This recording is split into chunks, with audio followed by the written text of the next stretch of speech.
Assalamualaikum warahmatullahi wabarakatuh.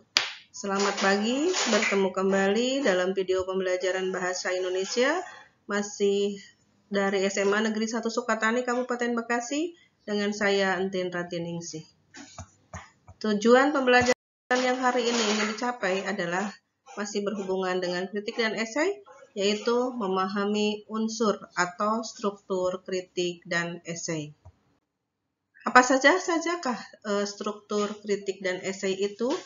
Dalam video sebelumnya sudah dijelaskan bahwa kritik dan esai mempunyai struktur yang sama yang berjumlah ada 3 struktur. Yang pertama yaitu tesis, yang kedua adalah rangkaian argumen, dan yang ketiga adalah penegasan ulang. Di bagian tesis biasanya berisi berupa pendapat atau opini umum, yang biasanya berupa pengenalan dari karya atau masalah yang akan dibahas. Pengenalan ini berupa deskripsi karya pada kritik atau pengenalan atau juga berupa definisi umum dari isu pada esai. Jadi kalau pada kritik ini adalah berupa deskripsi, sementara kalau dalam esai itu adalah berupa definisi umumnya. Yang kedua adalah rangkaian argumen yang berupa pendapat penulis, berupa penjelasan khusus dari tesis umum yang sudah dipaparkan sebelumnya.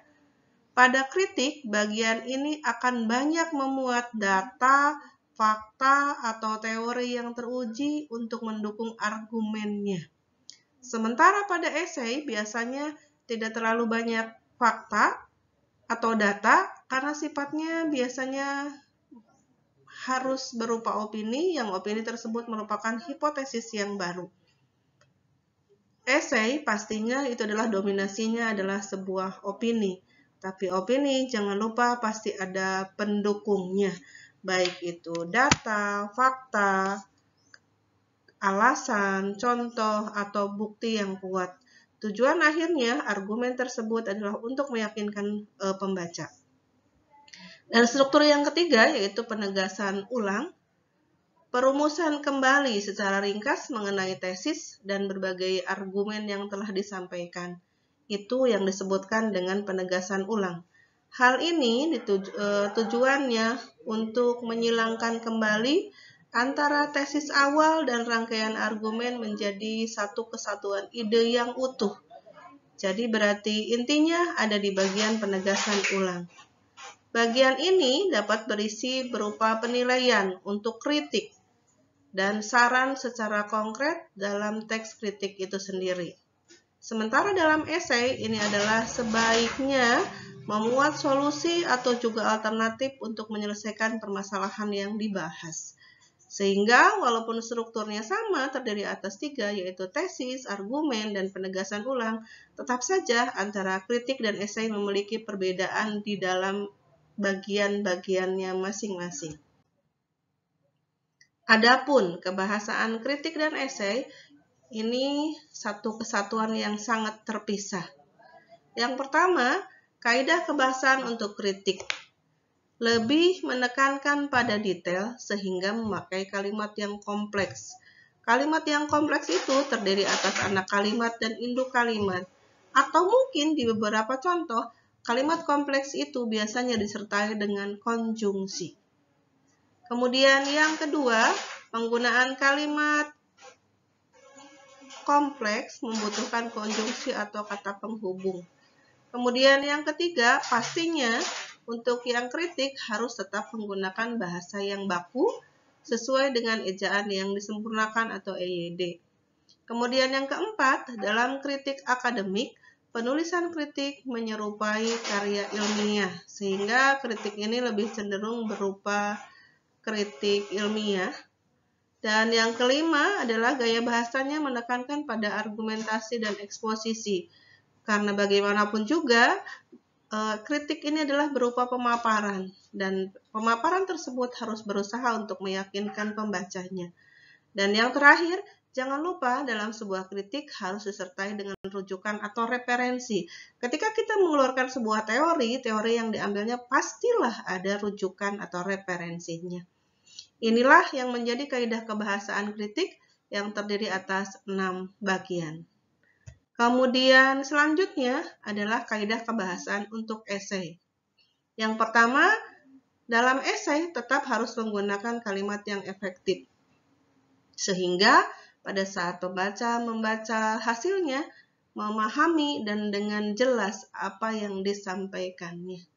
Kemudian yang kedua, menggunakan bahasa baku, sama dengan kritik tadi, bahwa penggunaan bahasa baku tetap harus mengikuti kaidah yang ada, yaitu berdasarkan ejaan yang disempurnakan. Tujuannya agar banyak dipahami oleh orang lain. Sama dengan halnya tadi kaidah yang pertama, mengapa harus menggunakan kalimat yang efektif? Agar apa yang disampaikannya jelas dan dipahami oleh yang membacanya. Kemudian yang ketiga, pengungkapan ide atau gagasan disampaikan secara runtun dan logis. Nah, ini mempermudah untuk memahami isi bagian esai tersebut. Kemudian yang keempat, pola pikir penulis esai dapat ditengarai dari logis tidaknya sebuah tulisan.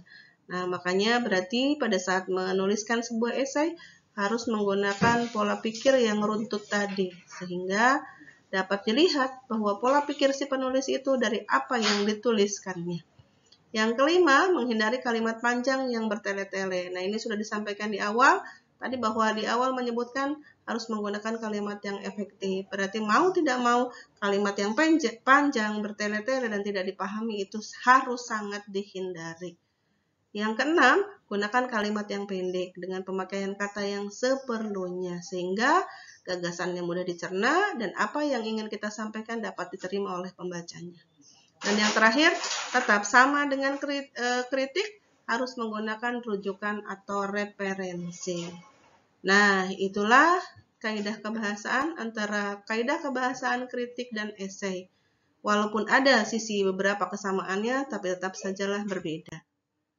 Nah, ini adalah contoh kritik yang berjudul Negeri Lima Menara.